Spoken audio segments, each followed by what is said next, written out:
Hello everyone, कैसे हैं आप लोग। आशा करता हूँ अच्छे होंगे।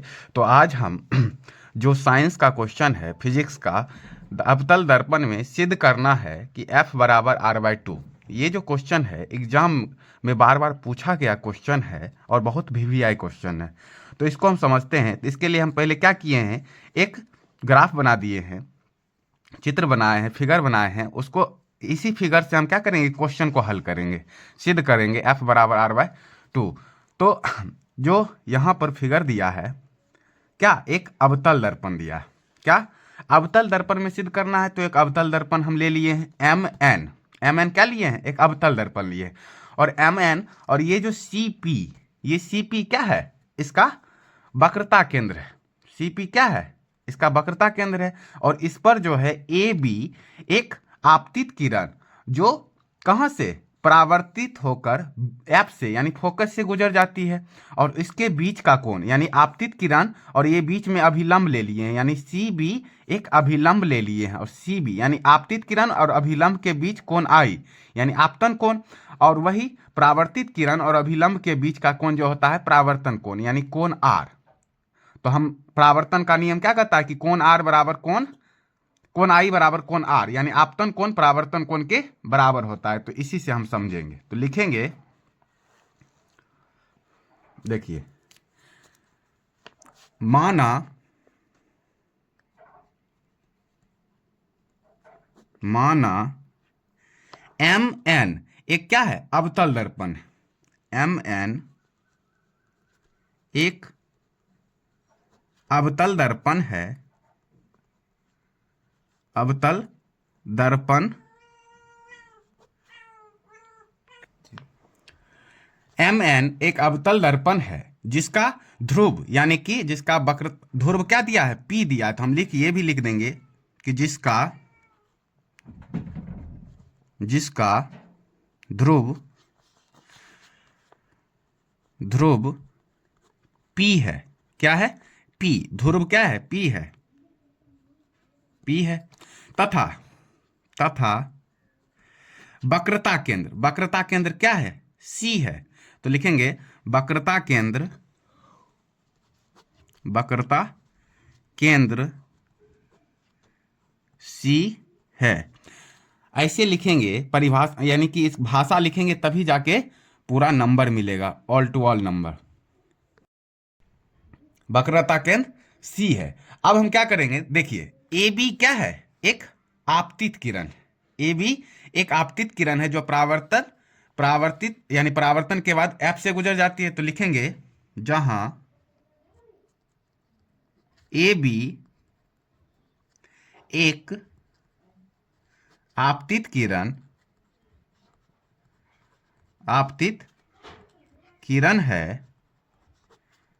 है जो जो अब ये प्रधान अक्ष सीपी क्या है, एक प्रधान अक्ष है। प्रधान अक्ष के समांतर ही ना ए बी क्या है, सीपी के समांतर। तो यानी प्रधान अक्ष के, तो लिख देते हैं प्रधान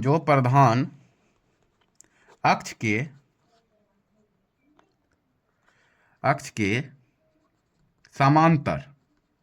समांतर आती है। और दर्पण से ये एम एन ए बी ये जो प्रधान अक्ष के समांतर आ रही है। और दर्पण यानी एम एन से परावर्तन के बाद, तो लिखते हैं दर्पण से परावर्तन के बाद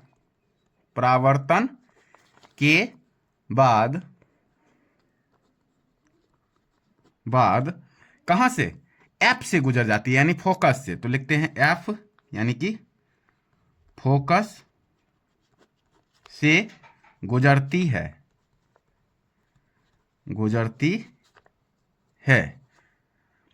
गुजर गई। अब यहां पर हम देखेंगे कि ये बी सी क्या डाले हैं, अभिलंब डाले हैं। तो लिखेंगे तथा बी सी अभिलंब है। ठीक। अब बनाते हैं, अब परमान आ जाता है।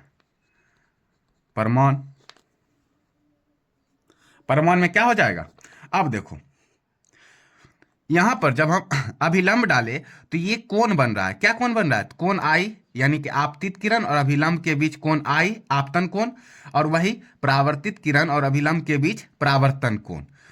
तो यानी कि ये बन गया ए बी सी, कोण ए बी सी, और हमारा फिर बन गया कोण सी बी एफ।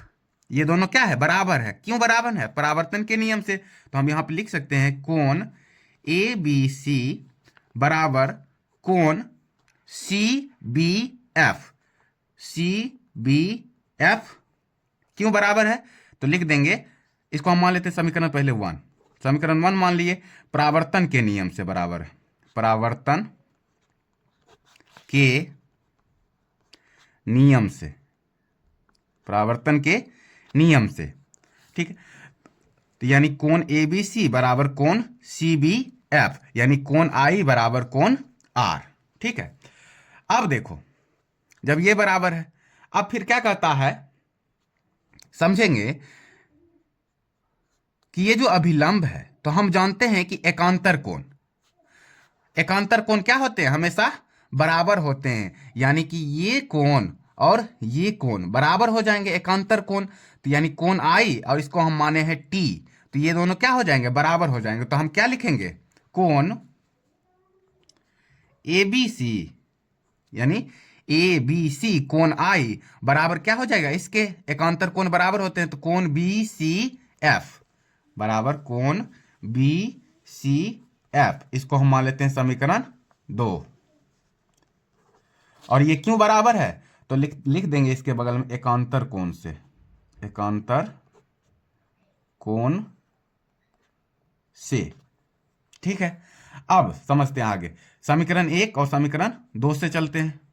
समीकरण 1 और समीकरण 2 से अब हम देखेंगे कि कोण ए बी सी बराबर है कोण सी बी एफ, और यहां भी समीकरण 2 में भी कोण ए बी सी बराबर है कोण बी सी एफ, यानी कि left hand side A B C कोण ए बी सी बराबर है, तो इधर भी राइट साइड भी बराबर हो जाएगा। तो यानी कि हम लिख सकते हैं कि कोण सी बी एफ बराबर कोण बी सी एफ, यानी ये दोनों बराबर है, तो ये दोनों भी क्या होंगे? बराबर होंगे। अब देखो, ये एक त्रिभुज बना रहा है, ये क्या बना रहा है? त्रिभुज बना रहा है। और कौन सा त्रिभुज बन रहा है? देखो, कोण, ये कोण और ये कोण दोनों क्या है? बराबर है, यानी कोण आर और कोण टी क्या है? बराबर है। तो हम जानते हैं कि जब दो कोण बराबर होते हैं, किसी त्रिभुज में दो कोण बराबर होते हैं, तो उसके आमने सामने की भुजा भी क्या होंगे? बराबर होंगे। यानी कि ये जो बनेगा हमारा क्या बन जाएगा? समद्विबाहु त्रिभुज बन जाएगा। तो समद्विबाहु त्रिभुज बनेगा, तो हम लिखेंगे त्रिभुज बी सी एफ में, बी सी एफ में, त्रिभुज बी सी एफ में चलेंगे। अब बी सी एफ में चलेंगे, तो यानी कि जब कोण बराबर होते हैं तो आमने सामने की भुजा भी क्या होंगे? बराबर होंगे। तो यानी कि कोण आर के सामने की भुजा क्या है? सी एफ है। कोण आर के सामने की भुजा क्या है? सी एफ है हमारा। तो यानी कि हम लिख देंगे यहां पर, और कोण टी के सामने की भुजा क्या है? B F. दोनों बराबर है, तो यहां पर हम लिख सकते हैं बी एफ बराबर सी एफ। क्यों? क्योंकि दोनों कोण के आमने सामने की भुजा क्या होते हैं? बराबर होते हैं। तो इसको हम मान लेते हैं समीकरण 3 मान लेते हैं, समीकरण 3 मान लिए।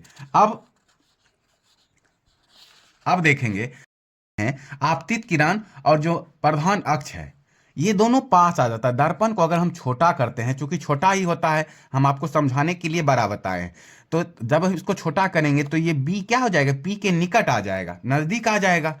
तो हम लिखेंगे चूंकि दर्पण का द्वारक छोटा है। अब दर्पण का द्वारक छोटा है, तो इसलिए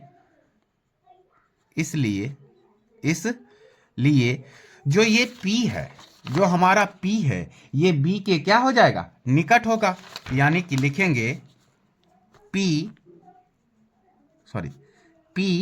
B के निकट है, निकट है।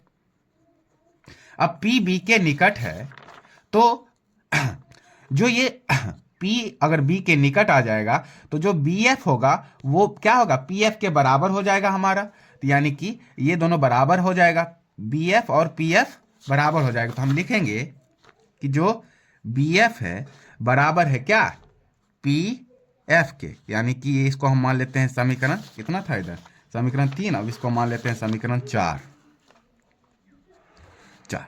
अब देखेंगे, देखो BF बराबर PF और यहां क्या है, BF बराबर CF। समीकरण 3 और 4 से चलेंगे तो लिख देते हैं समीकरण 3 और 4 से। अब यहां भी देखेंगे कि एक है BF बराबर PF और एक दिया है हमारा BF बराबर PF, सॉरी BF बराबर CF और BF बराबर PF। तो दोनों साइड BF है तो दोनों, ये भी BF बराबर CF है और BF बराबर PF है, तो क्या हमारा ये भी बराबर हो जाएगा। तो लिखेंगे CF बराबर PF, CF बराबर PF। इसको हम मान लेते हैं इक्वेशन 5, समीकरण 5 मान लेते हैं।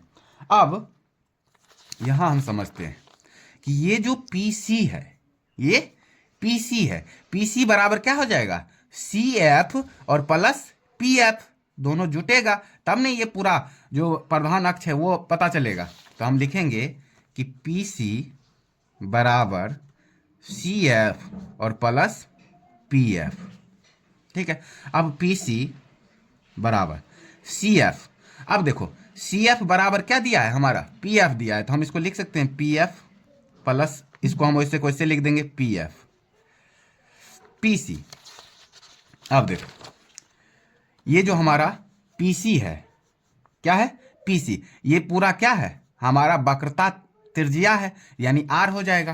तो हम PC को क्या लिखेंगे, R लिख सकते हैं, R बराबर PF PF कितना 2PF 2PF। अब देखो R बराबर 2PF। अब PF का वैल्यू समझाते हैं। देखो PF हमारा क्या दिया है, फोकस दिया है, क्या दिया है, फोकस, यानी F दिया है। तो यानी कि 2F हो जाएगा, 2F। तो यानी कि अब 2 इधर गुना में है तो इधर आएगा तो भाग में हो जाएगा। तो R/2 बराबर इधर क्या बच गया, F। तो इसको हम सीधा कर देते हैं, F बराबर R/2। यही सिद्ध करना था, यहाँ लिख देंगे प्रूव्ड।